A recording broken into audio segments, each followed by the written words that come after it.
We're back with part 3 of the Ryzen memory guide for the Trident Z 3200MHz 16CL 64GB kit, running on the Aorus Gaming K7 motherboard. We're gonna run through the memory frequencies at CL18 first, from 2133MHz CL18 all the way to 2933MHz CL18, and see what kind of improvements we get with Cinebench 11.5. Then we're going to increase timings for Cinebench 11.5 and see if that improves the scores. And we're going to see what kind of a difference the overclock together with the memory frequencies gives us. After that, we're going to run Cinebench release 15 with the same settings, so 2133MHz all the way to 2933MHz at CL18, and then we're going to improve the timings and rerun those and see what kind of results we get. I'm going to increase the speeds of these renders so we don't have to look through these in real time because it would take a little bit too long.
So we're making a quick run at 4000 MHz on the CPU together with 3100 MHz RAM at CL18, and we get 19.69 score for Cinebench 11.5. Now, as we noticed, the memory frequencies themselves did not make a huge difference in the performance of Cinebench 11, and the timings did not improve the scores much at all. The overclock did improve scores by about 16% or so. Now we can see that Cinebench 11.5 is a very old software that's been around since about 2010, and it's obviously obsolete. Hopefully, Cinebench release 15 will get better scores.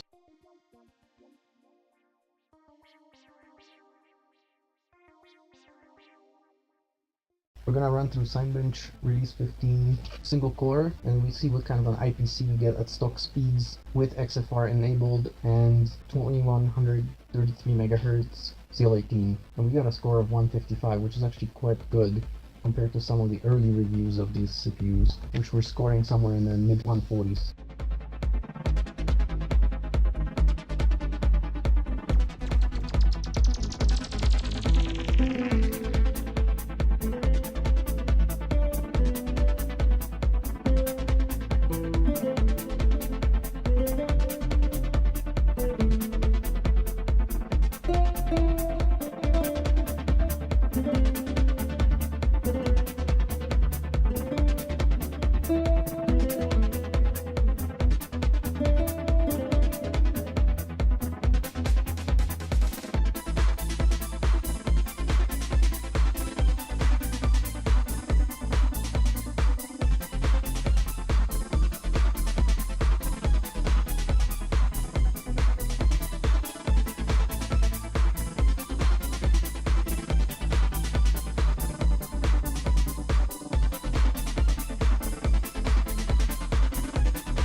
last run for Cinebench release 15 is in 2933 MHz at CL17, and we get a score of 1563, 1564, so that's actually a pretty decent improvement.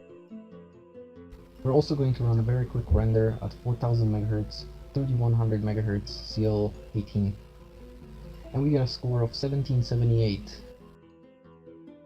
So as we can see, Cinebench Release 15 does benefit a little bit from memory, but only from the frequencies. You only get up to about 2.5% improvement, and combined with better timings you get about 2.65%, maybe even with faster memory, maybe even somewhere around 3%. And memory frequencies together with the overclock net you about 18.75% at 4 GHz. So what about i7 6950X, a 10-core, 20-thread beast from Intel? Well, at the moment, it's still retailing around $1,650 US, but this is about to change with the upcoming release of the Kaby Lake X and the Skylake platform. Now, I did manage to get a quick run on one of the new workstations we have at work with Intel 7 6950X, but which is set at stock speeds. And I got a score of 1778 actually on that, which is identical to the Ryzen 7 1700X overclocked. Now obviously you could get a much better performance if you overclock the 6950X.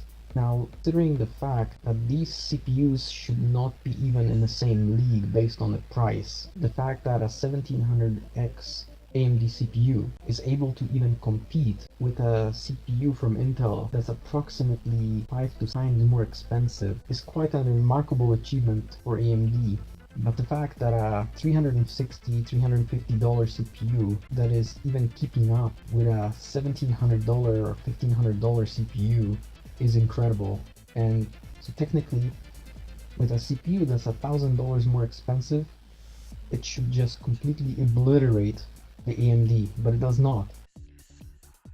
Next up, we'll have a look at Corona Benchmark, which is based on the rendering engine from 3D Studio Max, which is a ray tracing engine, and it's primarily stressing the CPU, and this is a brand new benchmark based on brand new software, so we should have an idea if the memory affects rendering in any more drastic way compared to some of the older software like Cinebench.